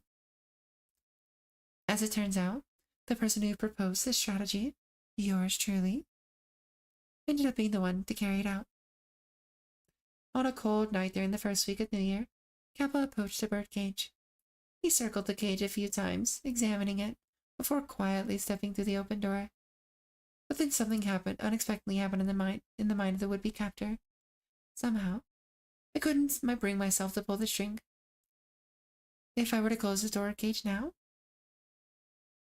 Kappa would be frightened and upset and probably put up a violent struggle. Then the cage would fall over and roll on the ground, and becoming an even more frightening place to be stuck in. then how would Gabba become truly ours? Having come to us through such a traumatic experience. All I had to do now was pull the string and the door would come out, down. But I couldn't do it. Oh, good job. 77777 gold. Have a good night, Willie. Thanks for being here. Papa cautiously ate the food in his usual clumsy way around the inside of the cage. He gazed in my direction with those round eyes giving no hint of submission. Oh, that was a bit of a Freudian slip there, yeah? Any hint of suspicion? And stepping towards his dreaded entrance, he looked at me again. After a slow start, he moved into a gallop, bounding across the pavement under the bare oak of a tree, and ran off the property. Gazing intently at the sleeping cat on the same sofa where Chibi used to sleep, wearing a collar quite similar to Chibi's with comma-shaped beads. My wife sighed. She's mine. Oh, thank you, Willie. Yet despite her satisfaction, it looks as if it was going to be a while before it was possible to hold the cat and pet her, and we would have to take her to the vet soon for shots and whatnot. But in any case, we decided we would first give her a proper name. I believe you have only 2 chapters left. Since the mid-1980s, stock prices in real estate had continued to skyrocket. But by the first half of 1990, things began to collapse. In the beginning of autumn, when I heard that the old woman had put the house up for sale, already the economy had shown signs of slipping. In 1991, the reality of the situation had become obvious. The bloated economy had completely collapsed, throwing the entire country into confusion. Then August came. As I sat half-heartedly watching television, a commercial for a major home builder came on. I could hear the eerily calm voice of the narrator saying, "What a father passes on to his children." And then, building homes is like raising children. In the front of a house was the traditional gate, shaded by the branch of a pine tree.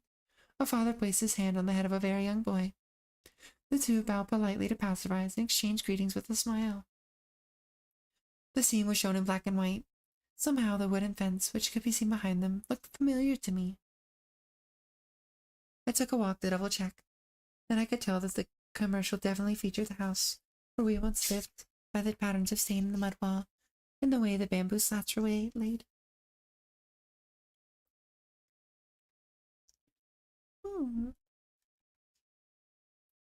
You could see right through the commercial.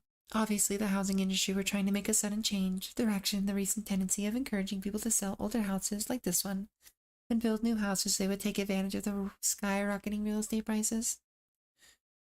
The old house was merely a prop to give a real estate company a clean image, while in actual fact it sat there silently waiting demolition. So, late that summer, using the passkey which I still had in my possession, I went inside for one last look.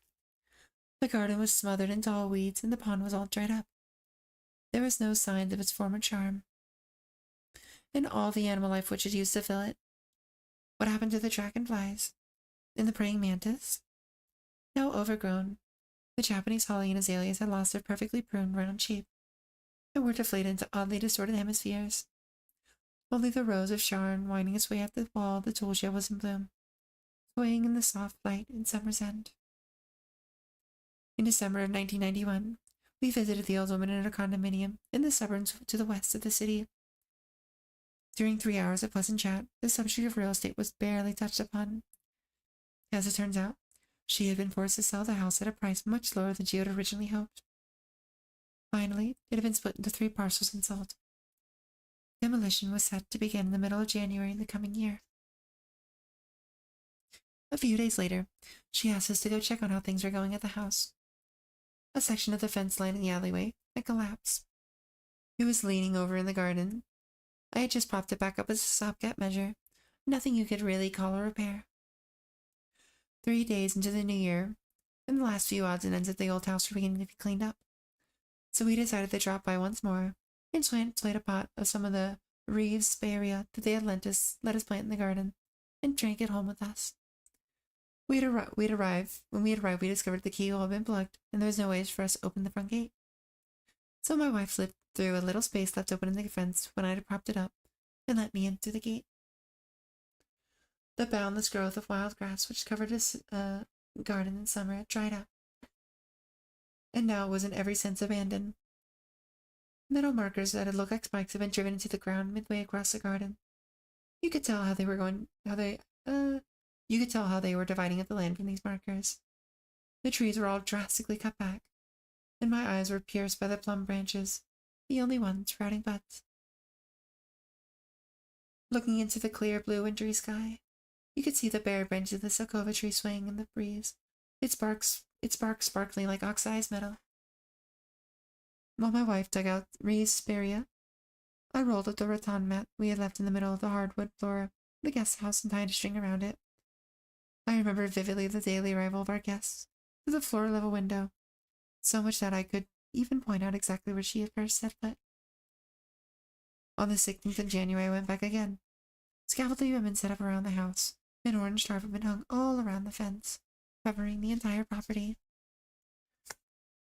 There would be no more images forming of people passing along the alleyway through the knothole in the fence.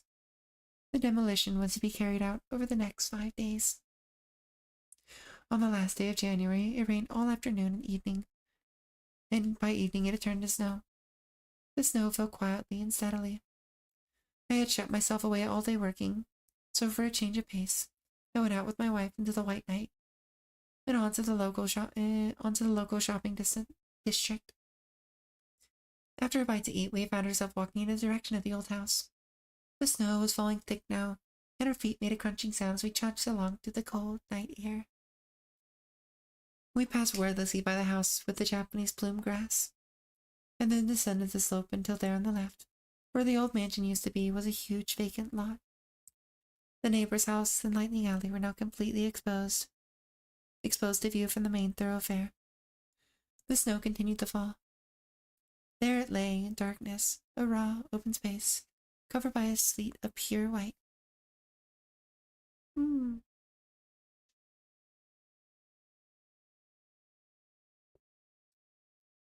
A writer acquaintance, who we shall refer to simply as H, lived just a minute's walk down Lightning Alley towards the south end.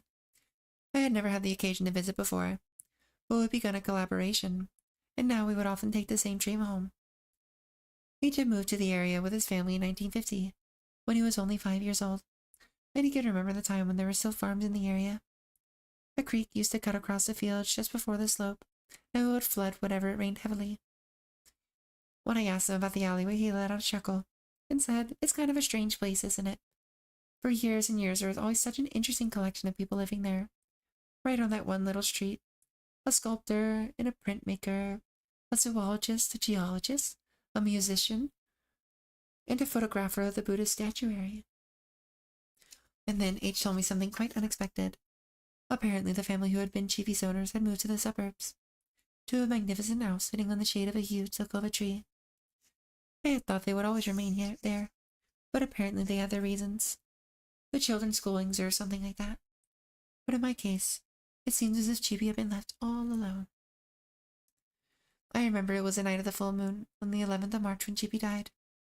Since then, every year on that date, late in the night, I will walk with my wife to the spot where she died, to the spot where she was found, just laying on the ground in front of the house, with the Japanese plum grass just before the entryway. We chose an hour where there would be few passerbys, and when the time was right, we'd place a few sardines on the ground, then kneel down and place our hands together. Then we would take a leisurely walk down to our former abode.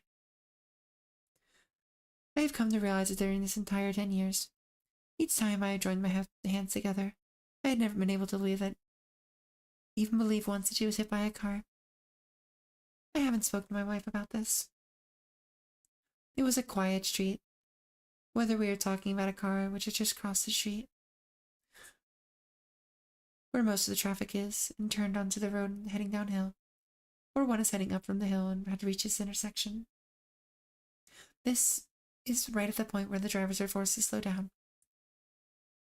So whenever I visited the spot and crouched down on the ground, placing my hands together in prayer with my back to the passing cars, I had always thought that Chibi would have been able to dodge a car with no problem. And there's another thing I just noticed as I reshaped this loose collection of essays and journal notes into a novel. The 11th of March fell on a Sunday that year.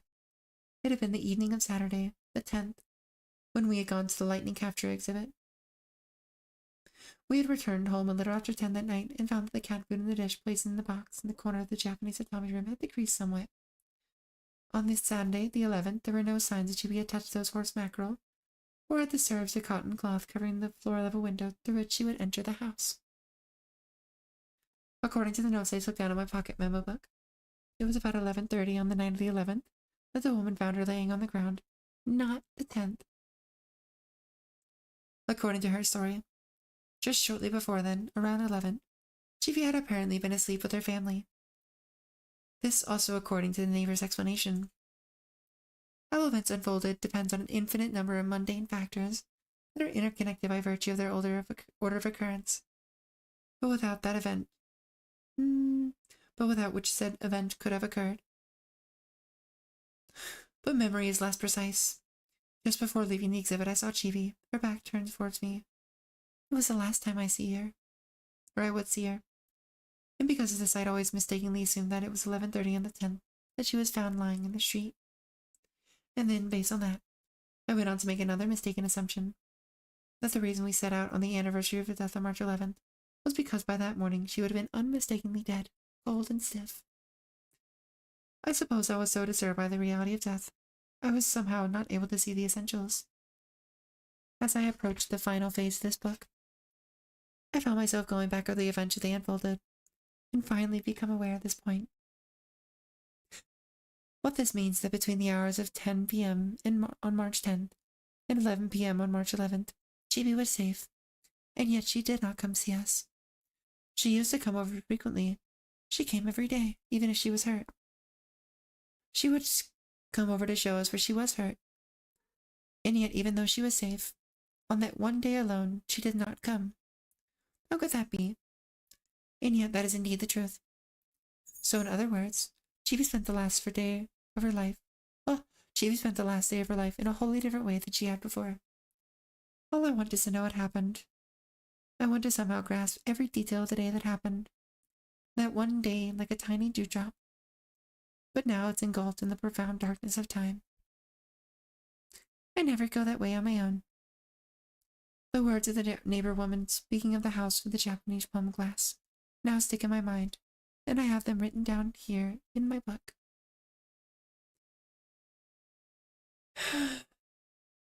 And that, my dear chat, is the guest cat. Yeah. Very ironically, as soon as we're talking about a kitty again, my precious little Henry has come to join us. Hi, baby. Come lay down. Hi, Sky. Thank you for the hydrate.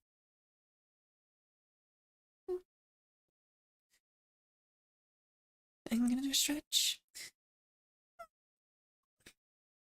Yeah. I hope you all enjoyed. Did you have fun listening? I hope it was entertaining at least. Maybe some way. I think I'm gonna read in the future. I'm gonna have to do 30 minutes of reading warm up beforehand before I go live to make sure that my voice doesn't die.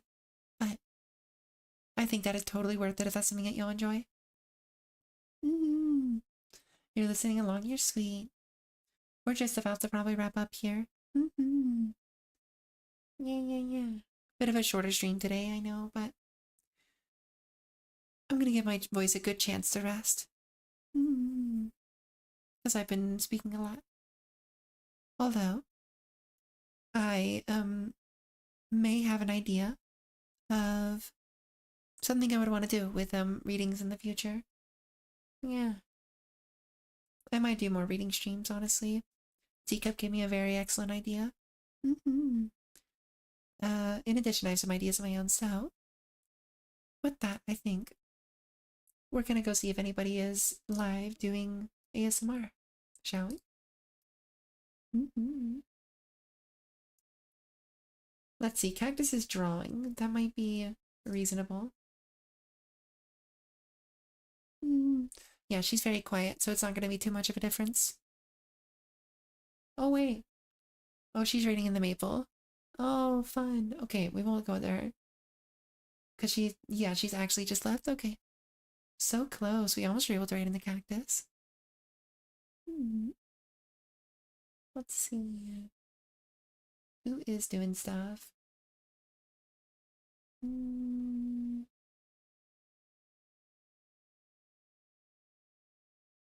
Hmm. I would like to ride into someone. Just from nature's not too crazy. You know, Cataly's always adorable, and her voice is always sound to listen to. Mm-hmm. She is playing Lethal Company, so that's going to be fair warning for all of y'all. It might be a little different than here. Mm-hmm. But she's hanging out with a lot of people, so I hope it'll be fun. Yeah. We'll just use this as a read message. Yeah.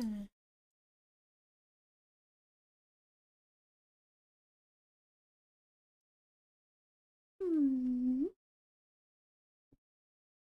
Okay. Thank you, Sky. You're adorable. I hope you have a good time as well. And good luck with your work. Definitely go say hi to Sky. And thank you for all the people who followed today. You are very adorable, and I really appreciate you. I love my Twitch and my YouTube babies. You are all very sweet. Have a wonderful rest of your day. And I will see you tomorrow. Tomorrow we're going to be playing Spore. I'm quite excited. Yeah. All right. Bye-bye. Mwah.